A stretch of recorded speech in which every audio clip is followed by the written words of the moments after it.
महाकारुणी तथागत सम्यक संबुद्ध बोधिसत्व डॉक्टर बाबा साहेब आम्बेडकर,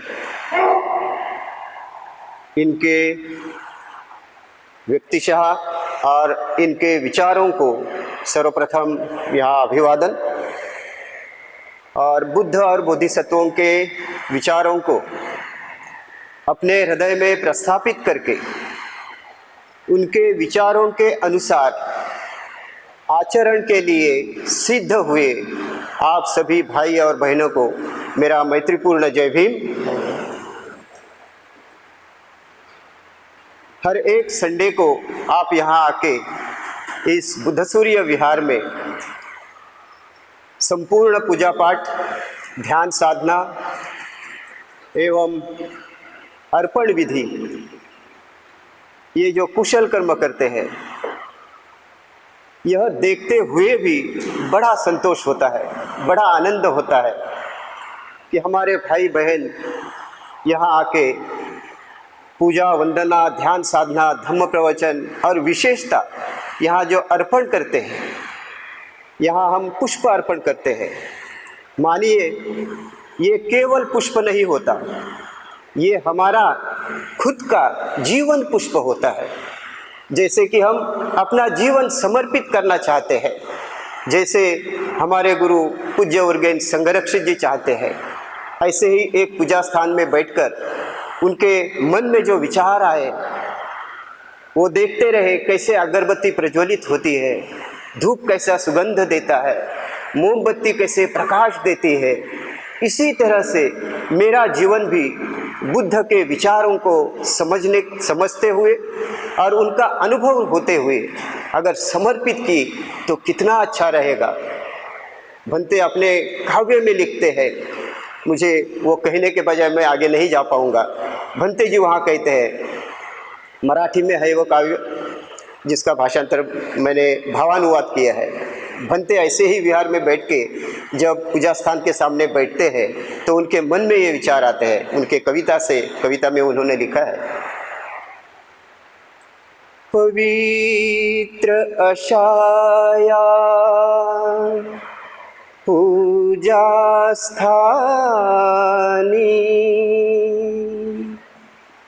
प्रज्वलित धूप दीप अगरबत्ती तुझा धम्माचा साक्षात्कारासाठी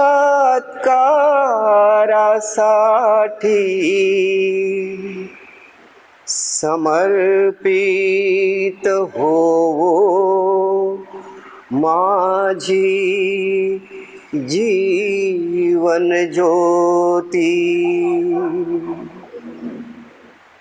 त्या धुमसणाऱ्या मी माझेपणाच्या धुरातून उंच उंच येत राहो, विशुद्ध करुणेचा शुभ्र मेघ शून्यतेच्या सुगंधासह। जैसे भंते यहाँ बैठते हुए विहार में हमें क्या करना चाहिए, इसका उदाहरण पेश करते हैं। जब भी हम विहार में आते हैं तो उस समय ही नहीं, केवल आधा 1-2 घंटा ही नहीं, तो हमारा संपूर्ण जीवन हमें बुद्ध धम्म समझने के लिए, उसका आचरण करने के लिए, उसका अनुभव लेने के लिए समर्पित करना चाहिए। ये भावना हम यहाँ बिहार में जब समर्पण करते हैं, अर्पण विधि करते हैं, तो होता है और होना चाहिए। तो पूज्य भंते महाशौर्य संघरक्षित जी, इनको पुनश्च एक बार अभिवादन करते हुए मैं आज के मूल विषय जो अपना है उस पर थोड़ा सविस्तर विश्लेषण करूँगा। समय की थोड़ी सी कमी है, मैंने जो भी यहाँ सोचा है वो आपके सामने रखूं, इसके लिए मुझे थोड़ी जल्दी भी करनी पड़ेगी। तो शुरुआत करते हैं भाई और बहनों। जैसे हम देखते हैं कि यहाँ हमारे बंधु ने मेरा अच्छा सा परिचय भी करके दिया, मुझे बहुत अच्छा लगा कि हमारे मन में जो बातें होती है वो अगर मित्र को कही तो निश्चित ही वो अगर अच्छी बातें होती है तो मित्र हमारे लिए उसका प्रचार करता ही है। इसका अनुभव मुझे अभी मिल रहा है शांति प्रभा के साथ रहते हुए। तो बहुत ही वो बात अलग है, व्यक्तिगत है, हम विषय पर जाएंगे। तो अपना विषय है बुद्ध और उनके धम्म में। बाबा साहब ने जो एक बहुत ही मुझे लगता है कि इस पूरे ग्रंथ में तो भगवान बुद्ध की शिक्षाएं दी है कि नहीं, बुद्ध के विचार ही रखे हैं बाबा साहब के शब्दों में। मगर ये जो एक प्रकरण है बौद्ध जीवन मार्ग, मुझे लगता है कि ये बाबा साहब ने ऐसा चिंतन करते हुए, ऐसी हम लोगों पर अनुकंपा करते हुए कि यहाँ बाकी सारे बातें या बाकी सारे विचार तो बुद्ध के हैं, आप कह सकते हो कि मेरे हैं, जैसे बाबा साहब कहते हैं। शायद बोधिसत्व बाबा साहब ने अपने शब्दों में रखा है, मगर ये जो प्रकरण है विशेषता बौद्ध जीवन मार्ग, तो ये आपके जीवन के बारे में है, आपको कैसा जीवन जीना है, इसके लिए बाबा साहब ने वहाँ कुछ बातें रखी हुई है। ज़्यादा नहीं, 12-13 ही मुद्दे हैं, पॉइंट्स है वहाँ। और इस तरह से अगर आप जीवन लेते हैं तो निश्चित ही आप सच्चे बौद्ध बन जाएंगे, आप अच्छे बौद्ध बन जाएंगे, ऐसा बाबा साहब को लगता है, ऐसा मैं विचार करता हूँ। तो जैसे केवल यहाँ ही नहीं, हमारे धर्मांतर के बारे में विशेषता जिसे हम धम्म क्रांति कहते हैं या मुक्ति कौन पथे कहते हैं ना, उस भाषण में बाबा साहब ने शुरुआत ही ऐसी की है। बाबा साहब कहते हैं धर्मांतर या धम्म क्रांति कोई मनोरंजन का विषय नहीं, ये केवल बच्चों का खेल नहीं, ये केवल नाच गाना मौज मजा इसका विषय नहीं। बाबा साहब वहाँ कहते हैं धर्मांतर ये हमारे जीवन का प्रश्न है, हमारे जीवितों का प्रश्न है। हम कैसे जिए, हम कौन सा पोशाक करें, हम कौन सा अन्न खाएं, हम कौन सी रीति या प्रथा निर्माण करें, इसके बारे में सोचने का ये विषय है, ये गंभीर विषय है। तो यही विषय हम सभी लोगों को समझाने के लिए शायद बाबा साहब ने, आप बौद्ध हो तो आपको कैसा जीवन जीना चाहिए, किस तरह का जीवन जीना चाहिए। धर्मांतर से लेकर उसके पूर्व भी 1924 से बाबा साहब ने अपना उद्देश्य स्पष्ट किया था कि मैं धर्मांतर करने वाला हूँ, अन्य लोग आए ना आए, मुझे धर्मांतर के बगैर कोई पर्याय नहीं। तभी से बाबा साहब कहते हैं कि धर्मांतर किस अथक प्रयत्न से यह किया है, सक्सेस हुआ है, मगर अभी इस धर्मांतर के जो बीज मैंने रोए हैं उसके फल मेरे भाई और बहनों को मिले, इसलिए वो कैसा जीवन जिए इसका मार्गदर्शन बाबा साहब ने यहाँ किया हुआ है। और जैसे कि पहले ही शुरुआत में हमने देखा कि ये संपूर्ण बुद्ध और उनका धम्म, ये ग्रंथ जैसे मैंने खुद ने भी प्रत्येक जो यहाँ विचार है वो कहाँ से लिए गए, ये भदंत आनंद कौशल्यायन के ग्रंथ के आधारित मैंने देखा, तो कम से कम त्रिपिटक के 15 ग्रंथों का बाबा साहब ने यहाँ समावेश किया हुआ है। और उनमें से विशेषता ये जो विभाग है बौद्ध जीवन मार्ग, उसमें धम्मपद की 200 गाथाएं बाबा साहब ने संग्रहित की है। और ये संग्रहित इसलिए की है कि आपको कैसा जीवन जीना चाहिए ये यहाँ देखिए, उसका उदाहरण देखिए। और इसलिए ये जो विभाग है बौद्ध जीवन मार्ग, ये हमारे लिए शायद बाबा साहब छोड़ के गए हैं कि आपको इसी तरह का जीवन जीना है। तो यहाँ हम लोगों ने शुरुआत में ही देखा है कि अब बौद्ध जीवन कैसा जिया जा सकते, मन में जो लोभ होता है, द्वेष होता है, मोह होता है, उसको निकालना मतलब बौद्ध जीवन पद्धति स्वीकारना है। अभी इस प्रकरण में जो आज का अपना विषय है, वहाँ बाबा साहब कहते हैं कि आपके मन में जो क्रोध होता है, जो शत्रुता होती है, उसे निकालना यही बौद्ध जीवन मार्ग है। बाबा साहब के शब्दों मैं स्वयं पढ़ना चाहता हूँ ताकि आपको भी स्पष्ट हो। प्रथम बाबा साहब ने जो लिखा है, थोड़ा ज़्यादा नहीं थोड़ा सा है, वो हम पढ़ेंगे ताकि मेरे इस विश्लेषण का मूल आधार क्या है वो आपको पता चले। बाबा साहब यहाँ लिखते हैं क्रोध और शत्रुता में।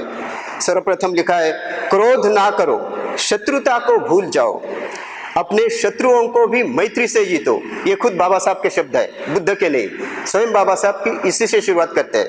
और आगे लिखते हैं बाबा साहब, यही बौद्ध जीवन मार्ग है। तो मानिए इस वाक्य में, इस एक ही सेंटेंस में बाबा साहब क्या कहना चाहते हैं? क्रोध न करो, शत्रु को भूल जाओ, अपने शत्रुओं से मैत्री कर लो। यही बौद्ध जीवन मार्ग है। किसी को अगर बौद्ध जीवन मार्ग जीना है तो अपने मन से क्रोध को निकालना है, शत्रुओं को क्षमा करनी है और उसके बारे में मैत्री निर्माण करनी है। आगे बाबा साहब कहते हैं क्रोधाग्नि शांत होनी ही चाहिए। ये भी बाबा साहब के खुद के ही शब्द है। बाबा साहब क्रोध को अग्नि की उपमा देते हैं। जैसे अग्नि होती है ना, उसमें कितना भी आप अग्नि के साधन डाले, कितनी लकड़ी डाले या कितना भी गैस हो, वो और प्रज्वलित होती रहती है। वैसे ही क्रोध जिसके मन में होता है वो उस व्यक्ति के बारे में कोई ना कोई ऐसे विचार करता है कि उसके मन का क्रोध बढ़ता ही जाए। जैसी अग्नि कभी शांत नहीं होती, वैसे जिस मनुष्य के मन में क्रोध है वो कभी शांति से बैठ नहीं सकता, सो नहीं सकता, खाना नहीं सकता, पीना नहीं सकता। उसको नींद तो नहीं मगर उसको जलन रहेगी। ये बाबा साहब के कहने का अर्थ है। आगे बाबा साहब के शब्द में ही प्रथमता देखेंगे, मेरे शब्द मुझे जो सोचते हैं वो बाद में रखेंगे। बाबा साहब यहाँ कहते हैं जो यही सोचता रहता है उसने मुझे गाली दी, उसने मेरे साथ बुरा व्यवहार किया, उसने मुझे हरा दिया, उसने मुझे लूट लिया, उसका वैर कभी शांत नहीं होता। यहाँ बाबा साहब कहते हैं, बाबा साहब ने यहाँ बुद्ध वचन लिखा है जो धम्मपद में आया हुआ है।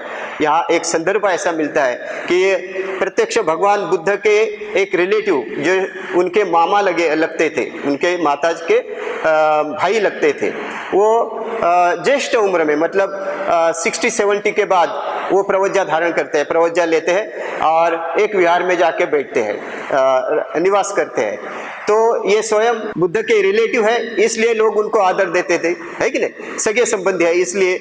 और उनकी उम्र भी ज़्यादा थी, जैसे 70 साल के थे, तो उम्र के हिसाब से भी हर कोई भिक्षु वहाँ का उनको आदर करता था। वहाँ जो नए भिक्षु आते थे वो उनको देखते ही उनको लगता था अरे ये बहुत पुराने हैं, तो इनको आदर करे, इनको सम्मान करे, इनको वंदन करे, इनकी सेवा करे, ऐसी बातें वहाँ होती थी।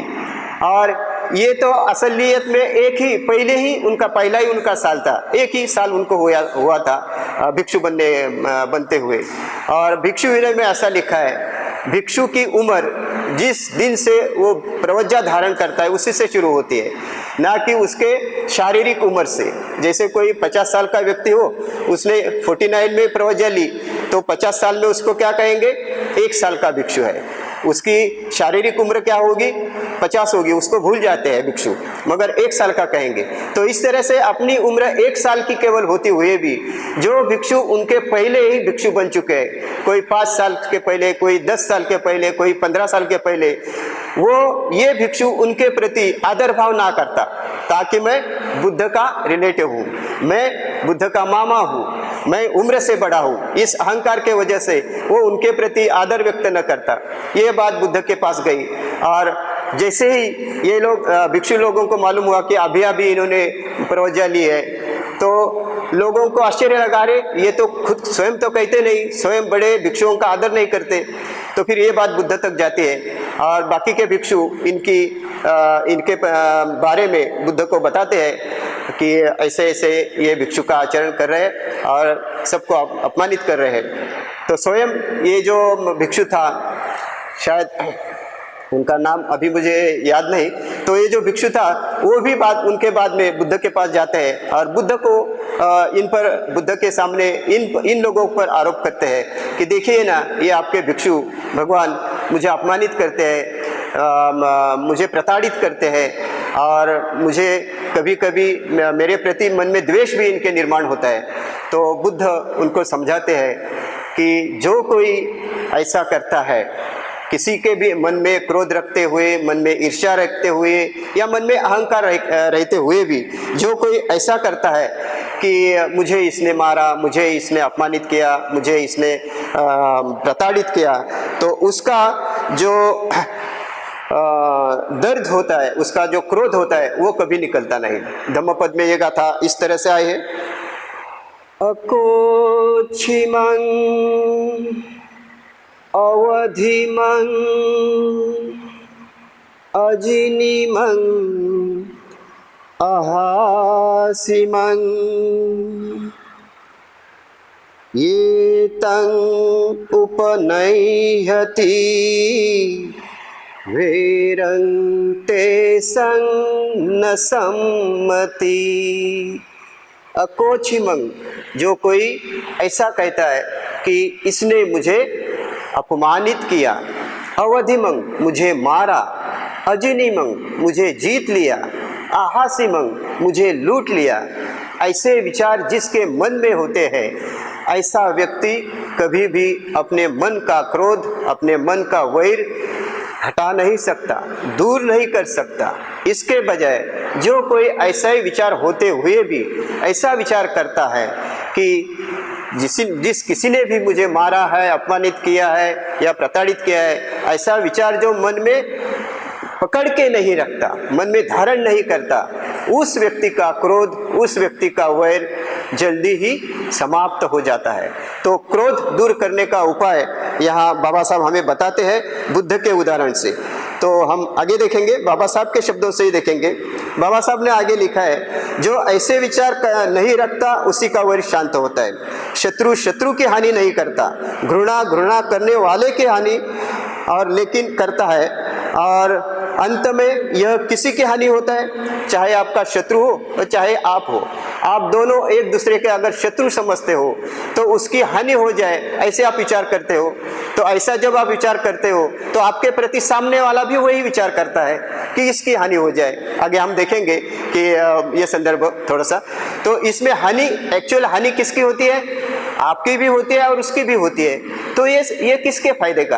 आप उसके प्रति क्रोध धारण करके आपको तो कोई लाभ नहीं होगा, आपकी ही हानि होगी, ऐसे स्वयं बाबा साहब कहना चाहते हैं। बाद में बाबा साहब लिखते हैं, आदमी को चाहिए कि क्रोध को अक्रोध से जीते, बुराई को भलाई से जीते, लोभी को उदारता से जीते और झूठे को सच्चाई से जीते।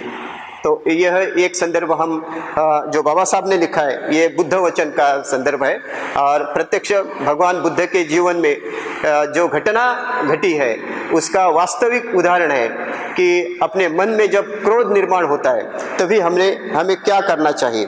तो इसके बारे में थोड़ा सा सविस्तर देखेंगे। जैसे कि यहाँ क्रोध और शत्रुता, ऐसे दो शब्द बाबा साहब ने इसका टाइटल दिया है कि इससे दूर रखें, और फिर बाबा साहब ने विश्लेषण किया है। तो क्रोध का मतलब, क्रोध को पाली में पटीघ कहते हैं। पटीघ मतलब द्वेष या व्यापाद, ये समानार्थी शब्द है। पटीघ और व्यापाद ये द्वेष को कहते हैं। ये वो विचार होते हैं जब हमारे किसी आसक्ति की वस्तु, व्यक्ति, पदार्थ ये अगर हमको नहीं मिला, हम जो खाने को चाहते हैं वो नहीं मिला, हमें जो कपड़ा चाहिए वो नहीं मिला, या जो भी हम कुछ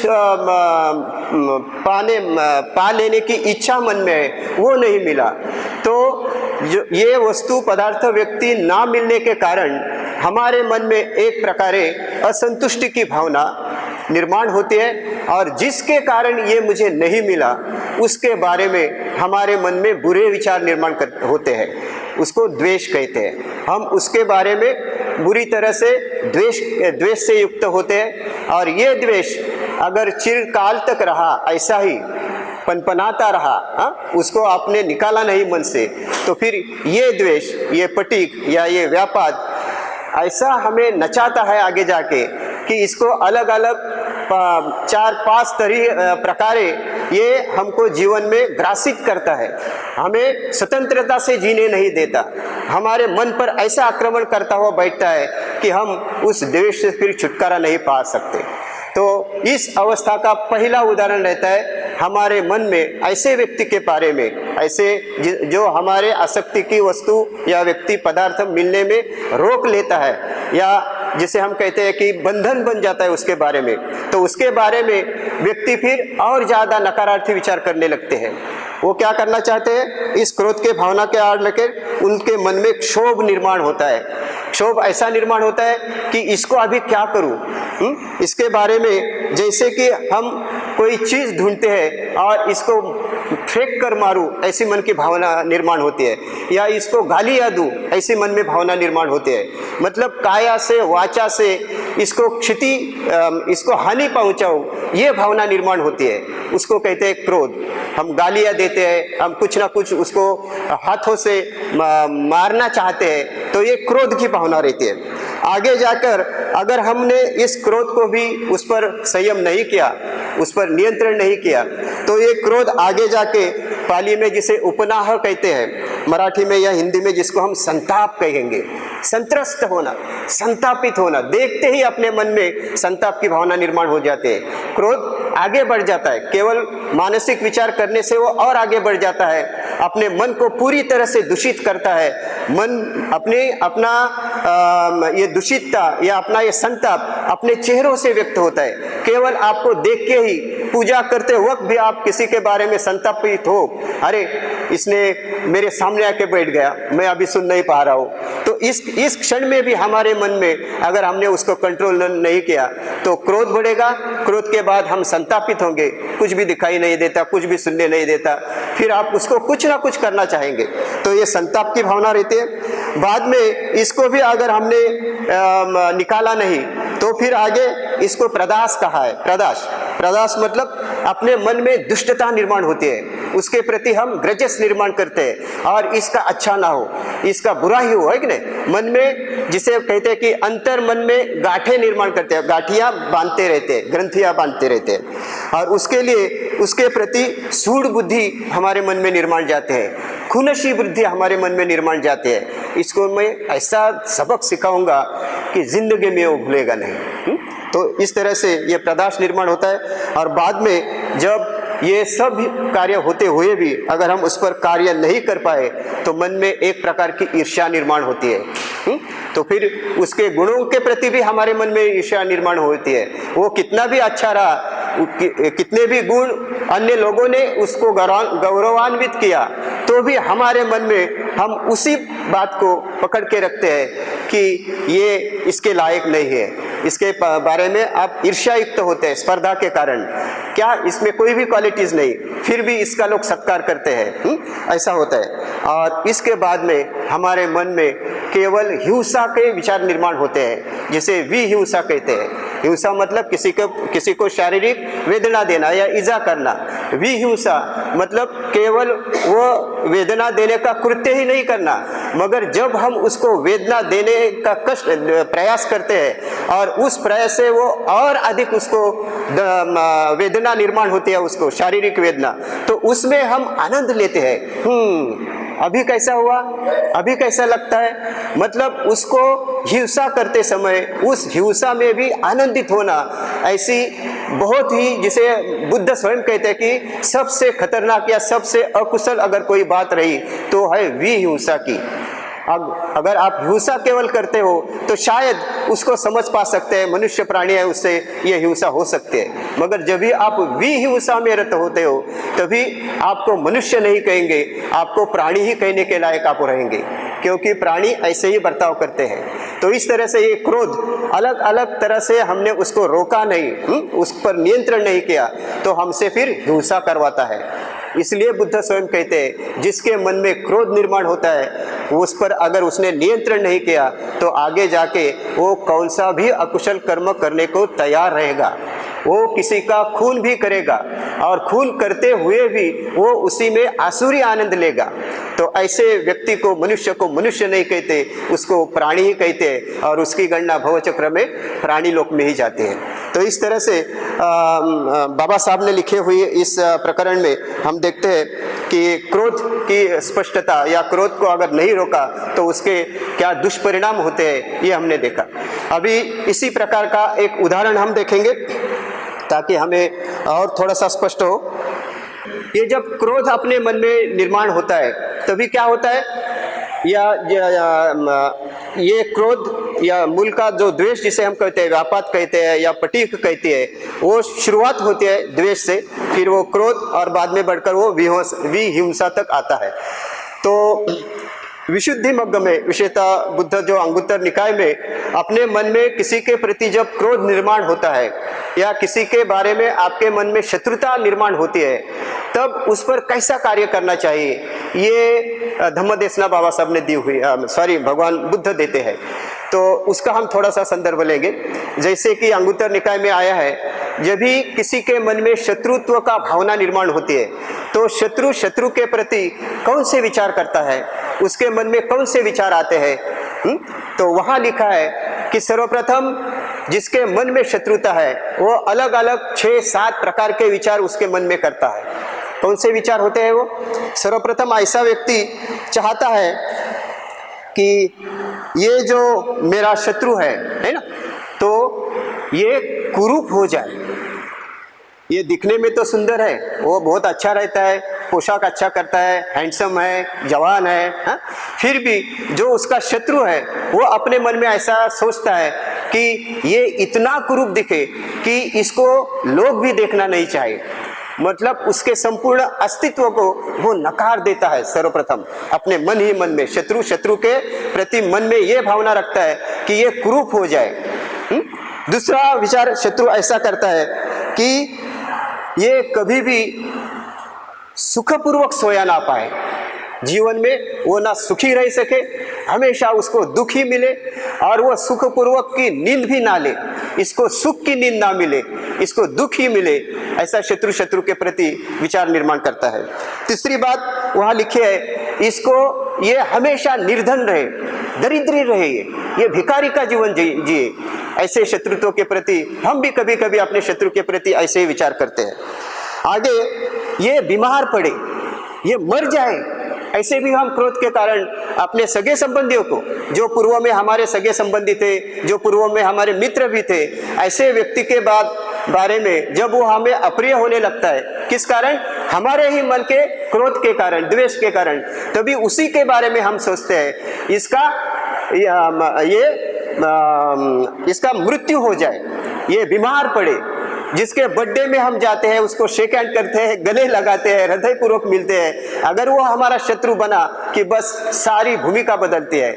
जिसको हम बर्थडे की शुभेच्छा देते हैं, बार बार दिन ये आए, 1000 बार तुम जिए, ऐसा कोई है ना हो, 100 बार तुम्हारा जीवन हो, उसके प्रति हमारे मन में ये भावना निर्माण होती है, ये जल्दी ही मरे, ये नष्ट हो जाए, ये भावना निर्माण होती है। बाद में कहा है कि इसको कभी भी यश ना मिले, जैसे इसको धन ना मिले, दरिद्री रहे, वैसे इसको कोई भी मित्र ना मिले, वो अकेला रहे, इसका कोई दोस्त ना हो। तो ये भावना मन में निर्माण होती है। और अंत में वहाँ बुद्ध कहते हैं कि शत्रु जो है वो अपने शत्रु के बारे में सोचता है, ये मरने के बाद भी इसको दुर्गति मिले, ये नरक में जाए। तो ये बहुत ही बुरे अकुशल विचार हमारे मन में निर्माण होते हैं शत्रु के बारे में। क्रोध के कारण, ये क्रोध किसी और का नहीं, हमारा ही होता है। हमारे ही क्रोध के कारण हमारे ही पूर्व मित्र, पूर्व नातेवाईक, जिनके प्रति हम बहुत ही लगाव से रहते हैं, उसके प्रति प्रेम से, मैत्री से रहते हैं, केवल क्रोध के कारण हम ऐसी भूमिका लेते हैं कि ये मर जाए, ये दरिद्री हो, ये बीमार पड़े, ये भिखारी हो, ये कुरूप हो, ये सारी बातें अपने मन में हमें धारण करना पड़ता है। जिस मन में, जिस चित्त में हम बुद्ध बोधिसत्वों की प्रतिमाएं रखते हैं, जैसे भंते जी कहते हैं कि बुद्ध बोधिसत्व के पूजन करते समय हमें ऐसा विचार करना चाहिए कि हमारा जीवन हम समर्पित करें। मगर उसी मन में अगर इन दुष्ट विचारों को अगर हम रखेंगे तो हम कैसे बनेंगे?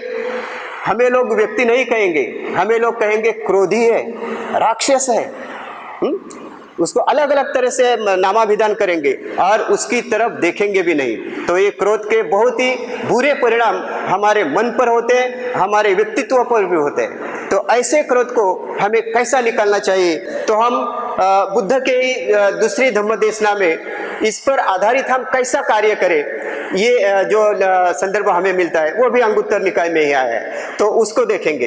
बुद्ध कहते हैं जब आपके मन में ऐसी, आपके मन की ऐसी अवस्था हो तो इन 7 दुष्ट विचारों को निकालने के लिए जो द्वेष विकसित होते हुए अलग अलग 5 प्रकारों से हम पर क्या कहेंगे, हमको आक्रमण करता है, हमको नियंत्रित करता है, उस क्रोध के विचार को, 7 प्रकार के जो विचार रहते हैं उसको हमें कैसे दूर करना है या इन क्रोध के विचारों से कैसे मुक्त होना है, अपने मन की शत्रुता कैसे निकाले है, इस बारे में बुद्ध वहाँ कहते हैं। तो बुद्ध सर्वप्रथम कहते हैं, हम जिसे शत्रु कहते हैं या जिसको हम अपना वैरी अभी समझने लगते हैं, जो पूर्व में हमारा मित्र ही था, वैरी कभी होता है, कभी ना कभी तो वो हमारे परिचित होते हैं, उनसे हमारे संबंध अच्छे होते हैं, शायद वो अपने इतने गहरे मित्र ना हो, मगर फिर भी वो परिचित होते हैं, उनके सुख दुख के बारे में हम संवेदनशील होते हैं। ऐसे व्यक्ति के बारे में भी क्रोध के कारण हम उसके प्रति शत्रुत्व की भावना रखते हैं। तो ये शत्रुत्व की भावना ना हमारे लिए ठीक रहेगी। भगवान बुद्ध आगे कहते भी है इसी संदर्भ में कि किसी के प्रति अपने मन में क्रोध को धारण करना मतलब कोई जलती हुई अंगार अपने हाथ में लेना दूसरे पर फेंकने के लिए। तो जब तक आप उसको फेंकते नहीं तब तक वो आपके हाथ में ही रहेगी, तो ये अंगार आपको भी जख्म करेगी, आपको भी वेदना देगी। तो क्रोध मन में धारण करने का अर्थ यही होता है कि स्वयं को भी आप ईजा करते हो, स्वयं के प्रति भी आप अपराध करते हो औरों को करने के लिए। तो इसलिए क्रोध को क्रोधाग्नि कहा है, क्रोध का अंगार कहा है। जो अंगार कोई हाथ में लेता है तो वो खुद भी उससे प्रभावित होता है, उसको ईजा हो सकती है। तो इसलिए मन से इसको निकालने के लिए बुद्ध उदाहरण देते हैं। हम भी अपने वास्तविक जीवन में भी देखते हैं, आपके जो शत्रु रहते हैं, अगर आप नियमितता से ध्यान करते हो तो आपने अभी तक अलग अलग व्यक्तियों पर शत्रुत्व की जो हमारी चौथा चरण है ना, वो भावना में आपने लिया होगा। तो ऐसे व्यक्तियों के बारे में आप सोचिए कि इस व्यक्ति के कभी ना कभी कोई ना कोई तो गुण है। जैसे हर एक व्यक्ति गुण दोष युक्त होता है कि ना, हर एक व्यक्ति में दोष भी होते हैं और गुण भी होते हैं। इसके दोष अधिक देखने के कारण ये व्यक्ति अभी मेरा शत्रु बन गया है। इसके पहले तो मैं उसके गुणों को देखता था, इसलिए मुझे वो मित्र लगता था। तो ये अपनी गलतफहमी है, हम ही यथार्थ देख नहीं पाते, जिसे योनिसो मनस्कार कहा है। योनिसो मनस्कार मतलब सही में देखना, क्या योग्य है, क्या उचित है, क्या सत्य है, इसको इस ऐसा विचार करके देखना, समझना, वैसा व्यवहार करना। और अयोनिसो मतलब अयथार्थ देखना, अवास्तविकता से देखना। यहाँ क्या होता है, किसी के व्यक्ति के बारे के उसके गुणों के बारे में हम न देखते हुए उसके केवल दोष ही देखते हैं, ये अयोनिसो मनस्कार। तो इसलिए ये क्रोध जब निर्माण होता है तो सर्वप्रथम हमें ऐसा देखना चाहिए, विश्व में जो भी कोई व्यक्ति है, हर एक व्यक्ति के कुछ ना कुछ तो गुण दोष होते हैं। तो जैसे आगे भगवान कहते हैं कि कोई ऐसे व्यक्ति होते हैं, उनका कायिक आचरण, जो काया के कर्म है, शरीर से जो कर्म करते हैं, है ना, वो बहुत ही शुद्ध होते हैं, बहुत ही कुशल होते हैं। ऐसे हम अपनी भाषा में कहेंगे, त्रिरत्न बौद्ध महासंघ के या बौद्ध परंपरा का जो आचरण करते हैं उनके संबंध से इसको कुशल कहेंगे। जिस कृति में लोभ, द्वेष, मोह, भय, ये चार बातें नहीं, ये बातें कुशल विचार रहते हैं। तो वो काया से ते कुशल कर्म करता है, मतलब काया से और लोगों के साथ मैत्री से पेश आता है। विहार में आने के बाद बहुत ही श्रद्धापूर्ण होकर पंचांग प्रणाम करता है, शीलों का आचरण करता है, अन्य लोगों का आदर करता है। तो इसे काया से तो वो शुद्ध है, मतलब कुशल कर्म करता है। मगर वाणी से वो कठोर बोलता है, वाणी से वो झूठ बोलता है, वाणी से वो निंदा करता है। वैसे ही मन से उसके मन में अन्य लोगों के प्रति वैरत्व की भावना होती है, मन में कभी लोभ होता है, मन में कभी द्वेष होता है। इस तरह से वाणी और मन से वो दूषित है। तो इस समय हमें ऐसा देखना चाहिए कि ये व्यक्ति काया से तो बहुत अच्छा कर्म करता है, मगर वाणी और मन से दुष्कर्म करता है, दूषित कर्म करता है। तो इसके दूषित कर्म को हमें भूलना चाहिए। मैं इसके दूषित कर्मों को छोड़ देता हूँ, उसका परिणाम उसको मिलेगा ही, मगर जो वो कुशल कर्म करता है उसको मैं देखूंगा और अपने मन में उसके प्रति क्रोध की भावना नहीं करूंगा। काया से वो कितना अच्छा कर्म करता है, अन्य लोग इसे कहते भी है कि वो, अरे वो तो बहुत ही अच्छे है, वो तो उस दिन तो उन्होंने मुझे मदद की थी। तो हर कोई काम भी हमारी सेवा भी वो करता है। तो इस तरह से ये सोचकर उसके बारे में हम अपने मन में क्रोध निर्माण कहेंगे। बाद में तथागत वहाँ उदाहरण देते हैं, जैसे आप कहीं जर्नी करते हो, प्रवास के लिए गए हो और जंगली रास्ते में आप धूप में, कड़ी धूप में आप बहुत ही जो उष्णता है उससे त्रस्त होते हैं और पीने के लिए आप पानी चाहते हैं। तो ऐसे समय आप ढूंढते हैं कहीं पानी का झरा कहीं है क्या इस झाड़ियों में। तो वो ढूंढते ढूंढते अगर आप ऐसे समय एक जगह पर गए कि वहाँ आपको उसको झरा मिला, तो वो झरना देखने के बाद आपको अच्छा लगता है, आप जाएंगे उस झरना के नज़दीक और जाने के बाद अगर आपको मालूम हुआ या महसूस हुआ अरे झरना है, पानी तो है ही, फिर भी इस पानी में बहुत सारा कचरा पड़ा है, ये वृक्ष के पत्ते जो है वो भी पड़े हैं और पानी अंदर से बहता है मगर ऊपर से उसके ऊपर कचरा पड़ा हुआ है, तो आप क्या करेंगे? वो कचरा है इसलिए वो पानी पिएंगे ऐसा नहीं, क्योंकि आपको प्यास तो है, आपको पीना तो है, तो फिर आप क्या करेंगे? आप वो कचरा हाथों से दूर करेंगे, जो पन्ने रहते हैं उसको अपने हाथों से ऐसे दूर करेंगे और नीचे पानी देखेंगे कितना अच्छा पानी है, आप वो पानी पी सकते हैं। तो इसी तरह से जिसके कायिक दोष है कि ना, जिसके वाणिक और मानसिक दोष है, उसको भूल जाइए। उसके इन दोषों को जैसे पानी में कचरा हम निकालते हैं वैसे उस दोष को निकाल दीजिए, और जैसे शुद्ध पानी हम पीते हैं वैसे उसके काया के, शरीर के कुशल धर्म को, कुशल कर्म को याद कीजिए। और ऐसे व्यक्ति के व्यक्ति के बारे में, आपके मन में जो क्रोध है उसको निकाल के फेंक दीजिए। क्रोध भावना ना रखे ऐसे व्यक्तियों के प्रति जो कम से कम शारीरिक तो कुशल कर्म करता है। ये उदाहरण पूज्य हमारे भगवान शाक्य मुनि देते हैं। आगे दूसरा उदाहरण भगवान देते हैं, कभी कभी किसी व्यक्ति के बारे में, व्यक्ति के शारीरिक अकुशल कर्म होते हैं, शारीरिक अकुशल कर्म होते हैं मगर वाणी का कर्म शुद्ध होता है और मन का कर्म शुद्ध होता है। तो तभी हमें क्या करना चाहिए? जैसे हम देखते हैं कि शरीर से कोई कुशल कर्म करता है मगर वाणी से और मन से शायद कुशल कर्म करता हो, तो इसी तरह से भगवान आगे कहते हैं अगर कोई व्यक्ति ऐसा ही प्रवास करता हो और उसको पीने के लिए पानी चाहिए, तो फिर वो क्या कहेगा? कहीं नदी मिलेगी या कहीं पीने का जो वेल कहते हैं उसको हिंदी में क्या कहेंगे? वीर को कुआं रहेगा, है ना, तो उसको ढूंढते हैं। तो प्रवास जब भी आप करते हैं तो कोई नदी या जो प्रवाहित पानी है वही देखते हैं। तो भगवान वहाँ लिखते हैं कि अगर ऐसे समय में आप देखते हो कि आपको प्यास तो लगी है मगर जो पानी बह रहा है वो बहुत ही छोटा है, वो हमारे इतना भी नहीं, एकदम छोटा सा, ये समझिए जितना अपना हम पैर ही रख सके। वहाँ गाय या बैल का उदाहरण दिया है कि गाय या बैल चलते समय केवल उनका खुर तक, मतलब पैर के निचले भाग तक ही पानी बहता हो, उससे ज़्यादा पानी नहीं है। तो जनरली मनुष्य पानी कैसे पीता है? अपने हाथों में लेकर, तो हाथों से भी अगर वो लेने जाए तो वो दूषित पानी आ जाएगा।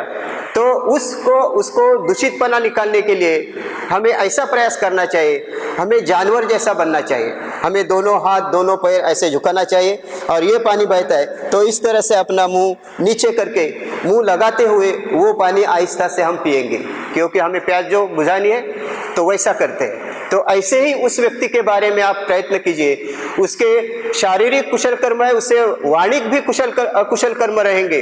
वाणी से वो कठोर बोलता है, अप्रिय बोलता है, गालियां देता है, अपमान करता है कि नहीं, निंदा करता है। तो ऐसे व्यक्ति के बारे में ऐसे सोचिए, कम से कम पानी तो है, यह व्यक्ति तो है। व्यक्ति का संबंध कैसा होना चाहिए? बाबा साहब लिखते हैं मैत्रीपूर्ण होना चाहिए, नैतिकता से होना चाहिए। तो इसके प्रति, इसके वाणिक दुर्गुण को मैं भूल जाऊंगा और जो उसके कायिक और मानसिक अच्छे गुण है उसको स्मरण करूंगा। जैसे पानी पीने के लिए मैं पानी को अपने मुंह से स्पर्श करते हुए लेता हूं, वैसा ही इस व्यक्ति के गुणों को स्पर्श करते हुए मैं अपने मन की क्रोध भावना निकालूंगा। आगे तीसरा उदाहरण मिलता है कि वो काया से भी अच्छे कर्म, बुरे कर्म करता है, वाणी से भी बुरे कर्म करता है, मगर मन से ये बहुत ही सुंदर कर्म है। मतलब मन में वो ध्यान साधना करता है, मन में बुद्ध धम्म संघ के प्रति श्रद्धावान है, मन से सभी लोगों पर वो मित्रता करता है कि नहीं। तो ऐसे व्यक्ति के बारे में आपके मन में क्रोध के विचार आते हो तो बुद्ध वहाँ कहते हैं कि ऐसे व्यक्ति के बारे में भी हम क्रोध नहीं करेंगे। हम इस तरह से समझिए कि कोई व्यक्ति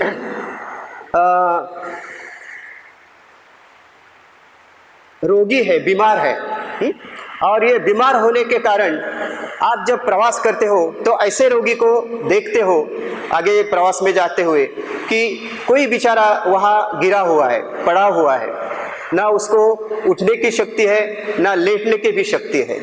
तो आप उसकी अवस्था देखकर जब नजीक में जाते हो तो आपको मालूम पड़ता है कि अरे ये तो बहुत ही बीमार है, ये मूर्छित है, इनको अभी मदद की गरज है, आवश्यकता है।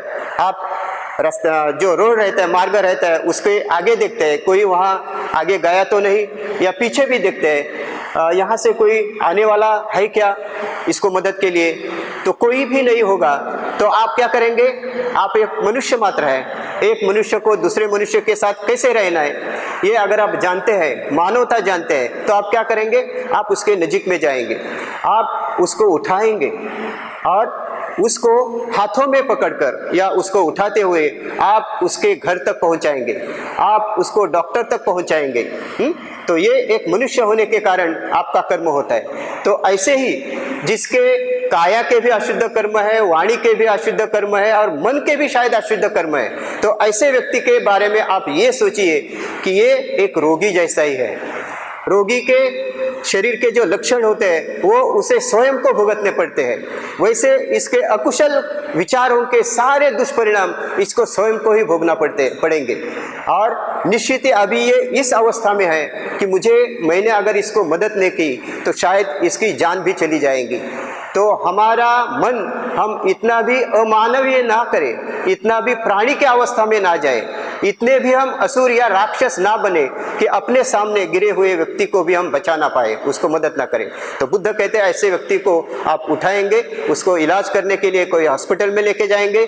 वैसा ही जिसके मन में, वाणी में और शरीर से भी कोई भी अच्छे कर्म नहीं करता, ऐसे व्यक्ति के बारे में भी आप रोगी के जैसा समझकर उसको मदद कीजिए, अपने मन से उसके क्रोध की भावना निकालिए, एक मनुष्य करके रहिए, आप क्रोध से मुक्त हो जाएंगे और वो बेचारा जो क्रोध में भी डूबा हुआ होगा वो भी सुदृढ़ बन जाएगा और वो आगे क्या सोचेगा?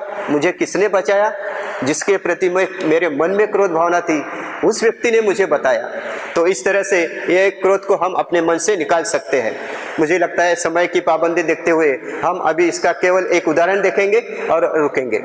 तो ये बातें मतलब ये रही थियरी, ये रही फिलॉसफी, स्वयं बुद्ध के विचार रहे, मगर क्या प्रैक्टिकल ऐसा किसी ने अपने मन का क्रोध निकाला है? तो इसके ढेर सारे उदाहरण हमें मिलते हैं, है कि नहीं? ढेर सारे त्रिपिटक के पन्नों पन्नों पर आपको ऐसे लोगों के जीवन में घटी हुई घटनाएं हम देखते हैं, वास्तविकता देखते हैं। तो यहाँ एक संदर्भ हमें मिलेगा, जैसे धम्मपद में ही आया है। इस क्लास में थोड़ा सा समय का टेंशन आता है क्योंकि आप सभी 9 बजे से यहाँ बैठते हैं और हम लोगों को ऐसा लगता है कि आपको कम से कम समय में जितना धम्म अधिक मिले उतना देने का हम प्रयास करते हैं। तो इसलिए जो प्रवचन रहता है उसको मर्यादित समय में रखना चाहिए, मैं भी फील करता हूँ। तो एक ही उदाहरण बताएंगे। तो धम्मपद में ये घटना आई है, उत्तरा नाम की एक हम कह सकते हैं कि स्त्री थी। उसका बचपन का जो वर्णन आया उसको हम व्यक्त नहीं करते, उसको छोड़ देते हैं, मगर जो घटना उसके शादी के बाद होती है उसका संदर्भ लेते हैं। तो उत्तरा नाम की ये भगिनी बहुत ही श्रद्धापूर्ण थी बुद्ध धम्म संघ के प्रति। बचपन से उसके मन में त्रिरत्नों के प्रति श्रद्धा थी। त्रिरत्नों का उसको एक प्रकार आकर्षण था, बुद्ध के प्रति श्रद्धावान, उनके विचारों के प्रति, उनके संघ के प्रति भी।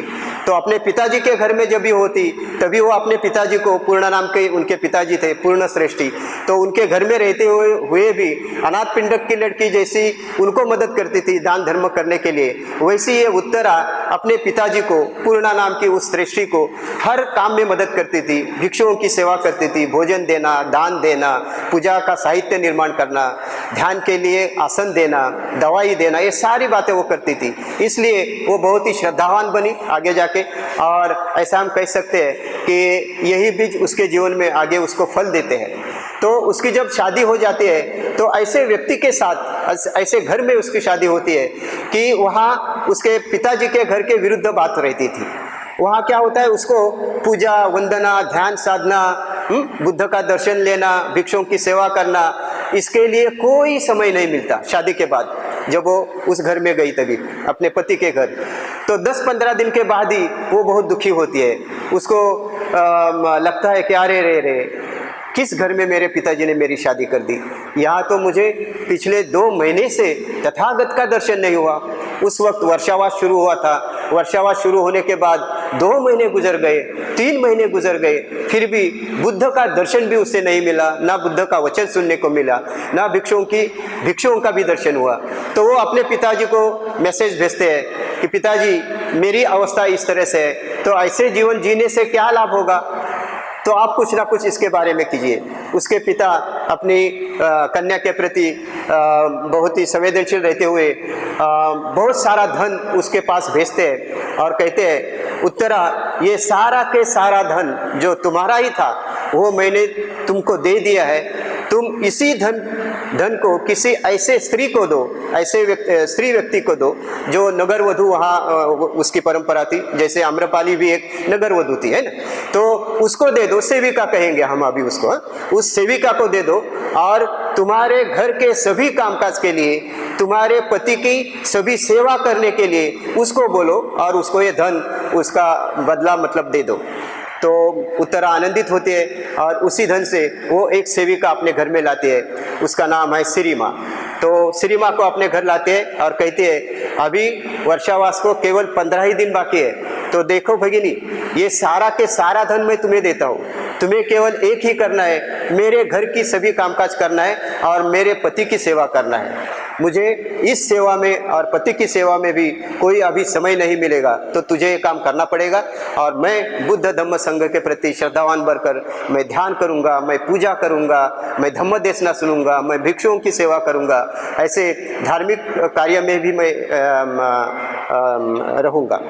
तो वो श्रीमा वहाँ घर में आती है और कुछ दिनों के बाद, समझिए कि हफ्ता 2 हफ्ते के बाद श्रीमा वहाँ अपना कर्तव्य करते हैं और उत्तरा अलग अलग भिक्षुओं को अपने घर में बुलाकर और भगवान बुद्ध को भी याचना अपनी भेज देती है कि बनते भगवान, आपको इस वर्षावास के समापन के दिन पहले जिस दिन हम कठिन चीवर दान करते हैं ना, तो उस दिन आपको मेरे घर आना है और हमारे यहाँ संघ के लिए मैं भोजन दान करता हूँ, तो आप आमंत्रित हैं।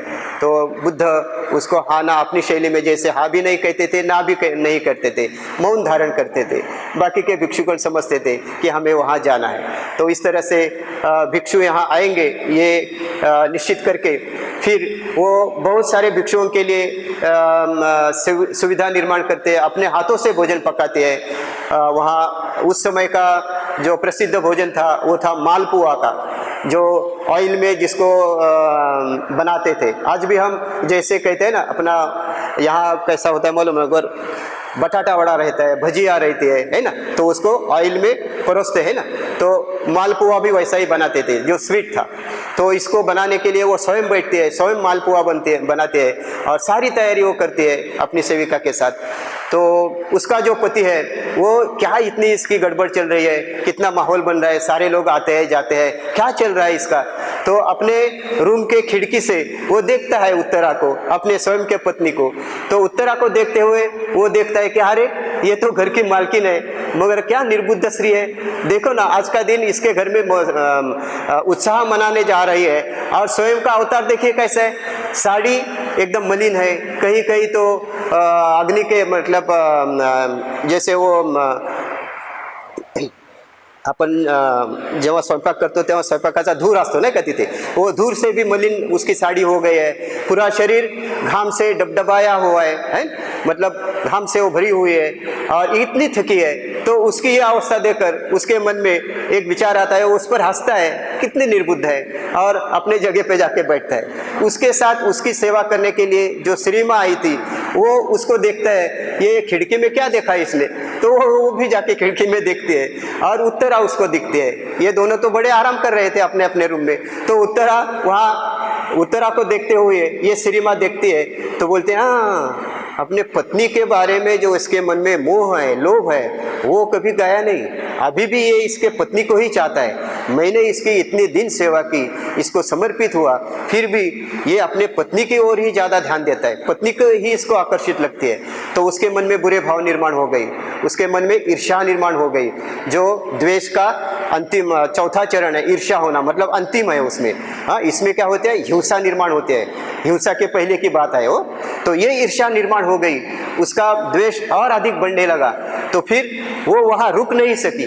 उत्तरा की उस अवस्था को देखकर और इस व्यक्ति की जो उसका पति था उसके इस मनोवस्था से अपमानित लगकर उसको स्वयं को अपमानित लगा।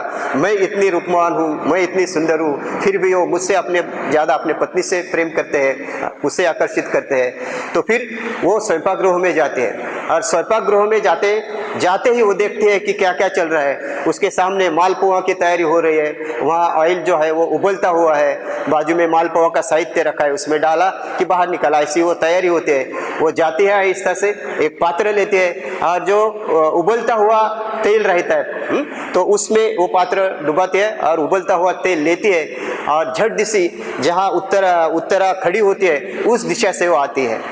तो उत्तरा उसे देखती है कि जैसे ही उत्तरा उसको देखती है तो उत्तरा के मन में इसके प्रति ऐसी भावना होती है, अरे कितनी अच्छी है ये मेरी भगिनी, देखिए ना, इसके कारण तो मैं आज का ये उत्सव मना सकी, इसके कारण तो मेरे घर में कल बुद्ध आएंगे, इसके कारण ही मैं भिक्षुओं की सेवा करती रही, भोजन दान देती रही, कितनी अच्छी है। बहुत ही मैत्रीपूर्ण उसके विचार मन में आए। जैसे ही वो आगे बढ़ रहे हैं तो उसके हाथ में पात्र देखकर उत्तरा को मालूम हुआ इसके हाथ में कुछ ना कुछ है, शायद ही ये मुझे देने के लिए आ रही है। और आगे बढ़ते ही जैसे ही ये पात्र देने के लिए है ऐसा उसका नहीं मालूम हुआ, जैसे ये पात्र उल्टा करने वाले है ऐसा लगा। तो उत्तरा के मन में आया इसके हाथ में जो कुछ भी हो वो अगर मेरे अंग पर अपने क्रोध के कारण, द्वेष के कारण फेंकी भी हो, तो अगर मेरे मन में इसके प्रति मैत्री ही है, अगर मेरे मन में इसके प्रति जरा भी क्रोध नहीं, तो निश्चित ही इस पदार्थ से मुझे कोई ईजा नहीं होगी। और वो सावधान चित्त से मैत्रीपूर्ण विचार से वो इंतजार करती रही। श्रीमा आगे आते हैं और कुछ ही क्षण में अपने हाथ में जो बॉयल तेल रहा था उस पर वो फेंक देते हैं, मगर आश्चर्य ऐसा होता है कि वो तेल उत्तरा पर कोई भी परिणाम नहीं करता, क्योंकि वो 100% बात सही थी कि उसके तो मन में श्री माँ के बारे में मैत्री के विचार थे, पुण्यानुमोदन के विचार थे, कितनी अच्छी है, कृतज्ञता के विचार थे, तो वो कुछ भी उसका बिगाड़ नहीं सके। फिर बाद में जब श्री माँ को मालूम होता है कि अभी इसको तो कुछ नहीं हुआ, वो दूसरी बार जाते हैं और वो ही आइल लेके आते हैं, तभी उत्तरा की सेविका उसको पकड़ती है और उसको मारने लगती है, पीटने लगती है। उत्तरा वहाँ जाती है और उनको छुड़ाती है और उनको उन सभी सेविकाओं को कहते हैं जो भी हुआ उसे भूल जाइए, इसने बहुत ही अच्छा कर्म किया है, इसी के कारण हम ये क्षण पाते हैं, ये उत्सव उसी के कारण हम मना सके, तो इसको क्षमा कीजिए और इसकी सेवा कीजिए, इसको नहा धोइए, इसको मलहम लगाइए और इसको अच्छी तरह से रहने दीजिए। श्री माँ को तो बहुत ही बहुत ही दूसरी तरह से उसके मन में विचार आने लगे, अरे मैंने तो इसको जलाने की कोशिश की, मैंने तो इस पर आइल फेंकने की कोशिश की, क्रोध से मैं युक्त थी, मगर इसके मन में मेरे प्रति ये भावना, ये मुझे बचाने आई, इसने मुझे और लोगों से बचाया, मेरी शुश्रूषा की, कितनी अच्छी है, मुझे इससे क्षमा मांगनी चाहिए। वो तुरंत उत्तरा के पास जाते हैं और कहते हैं भगिनी मुझे क्षमा कर दो, मैंने आपके प्रति अपराध किया है। उत्तरा कहते हैं अगर तुझे क्षमा ही मांगनी है तो मेरे पिता से क्षमा मांगिए। तो फिर श्री माँ कहते हैं ठीक है, मैं आपके पिताजी के पास जाता हूँ, पूर्णा जो उसके पिताजी थे। तो वो उत्तरा कहते हैं वो नहीं, वो मेरे जन्मदाते हैं, मगर मेरे धर्म के पिता जो है, धर्म पिता जो है वो शाक्य मुनि बुद्ध है, तो उनके पास आपको क्षमा मांगनी होगी। बुद्ध तो कल मेरे घर में आएंगे, तो आप उनकी शुश्रूषा तेल फेंक रही थी, तब तुम्हारे मन में कौन से विचार थे? तो उत्तरा कहते हैं भंते भगवान, जो अब तक मैंने जो भी धम्म जीवन जिया है, जो भी आपके प्रति मेरे मन में श्रद्धा है, उसी के कारण जब ये मेरे अंग पर ये तेल फेंकने ही रही थी तभी भी मेरे मन में मैत्री ही थी भगवान, मैत्री के सिवा अन्य कोई भी विचार मेरे मन में आए नहीं। भगवान बुद्ध बहुत ही आनंदित होते हैं और कहते हैं बुद्ध वहाँ कहते हैं कि निश्चित ही ऐसा ही हमें करना चाहिए। हमारे मन के क्रोध को हमें कैसा जितना चाहिए? बुद्ध वहाँ कहते हैं अक्रोधेन जिने को धन साधु साधुना जिने जीने कदरी दानं सच्चेन अलीकवादनं। क्रोध को किससे जीतना है?